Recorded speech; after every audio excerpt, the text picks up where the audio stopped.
आधुनिक युग का कड़वा सच। सुनील अपनी पत्नी के साथ अमेरिका में रहता है, जबकि उसकी बूढ़ी माँ अकेले इंडिया में रहती है। सुनील के पिता का 3 साल पहले देहांत हो गया था। सुनील 6 सालों से घर नहीं आया। उसकी माँ हमेशा उसके आने की उम्मीद लगाए रखती है। एक दिन सुनील का फ़ोन आया।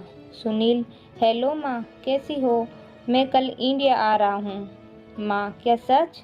मैं ठीक हूँ। बहू और बच्चे भी आ रहे हैं ना? पोता पोती देखने का बड़ा मन था मेरा। माँ की आंखों में जैसे एक नई चमक आ गई थी। सुनील, नहीं माँ, अभी तो सिर्फ मैं आ रहा हूँ। अब हम सभी अमेरिका में रहेंगे। मैं तुम्हें लेने आ रहा हूँ। अब हम साथ रहेंगे। तुम जितना चाहे अपने पोता पोती को खिला लेना। अच्छा माँ, फ़ोन रखता हूँ। 5 दिन के बाद मेरी इंडिया की फ़्लाइट है। माँ के आंखों से आंसू रुकने का नाम ही नहीं ले रहे थे। आखिर इतने सालों बाद अपने बेटे को देखेगी।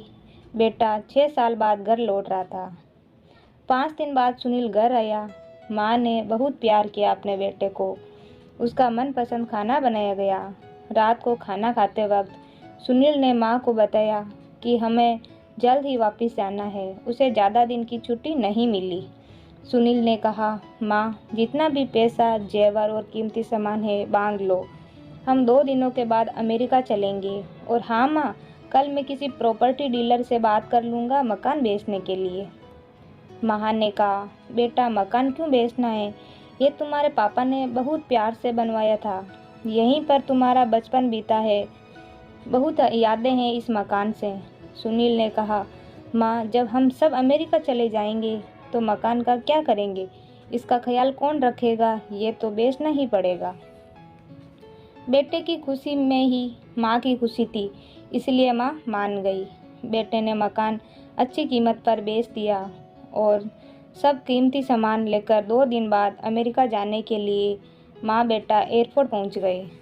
एयरपोर्ट पर सुनील ने माँ को एक कुर्सी पर बिठा दिया और कहा, माँ, मैं थोड़ी देर में टिकट और फ्लाइट के बारे में पूछकर आता हूँ। 1 घंटा बीत गया, लेकिन सुनील नहीं आया। तभी एक एयरपोर्ट के कर्मचारी ने बूढ़ी माँ को बैठे देखा तो पूछा, माँ जी, आप किससे मिलने आई हैं? माँ ने कहा, नहीं, मेरा बेटा अंदर टिकट और फ्लाइट के बारे में पूछने गया है। उसका इंतज़ार कर रही हूँ। आज हम अमेरिका जा रहे हैं। कर्मचारी ने कहा, लेकिन अंदर तो कोई नहीं है और अमेरिका की फ़्लाइट तो 30 मिनट पहले जा चुकी है। कर्मचारी ने बेटे का नाम, पता पूछा और अंदर कुछ पूछताछ के बाद बाहर आकर माँ को बताया कि आपका बेटा तो जा चुका है और कहा कि अब आप घर चले जाइए। इतना सुनते ही माँ की आंखों से आंसू बहने लगे। किसी तरह माँ अपने बेचे हुए घर के पत्ते पर पहुँची और रात को वहीं सो गई।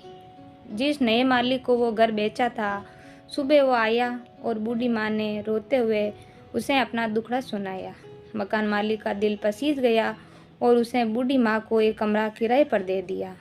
कुछ दिन बाद उस मकान मालिक ने सुनील की माँ को कहा, माँ जी, अब आप अपने किसी रिश्तेदार या सगे के पास जाकर रहिए, क्योंकि अब आपकी उम्र बहुत हो गई है और कोई तो चाहिए जो आपका ध्यान रख सके।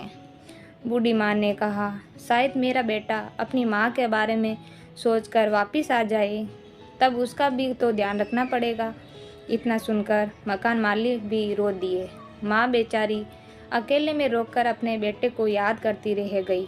दोस्तों, जिंदगी में आगे बढ़ने के लिए सुनील ने अपनी माँ के साथ बहुत बुरा किया, लेकिन माँ तो माँ है। वो कभी उसका प्यार हमेशा ऐसा ही बना रहेगा। जो व्यक्ति अपने माँ बाप को खुश रख पाया, वो है असली पुत्र और वो है असली संतान और वो ही है सही मायने में एक अच्छा इंसान। अगर ये वीडियो आपको अच्छा लगा तो लाइक, शेयर एंड सब्सक्राइब ज़रूर करें।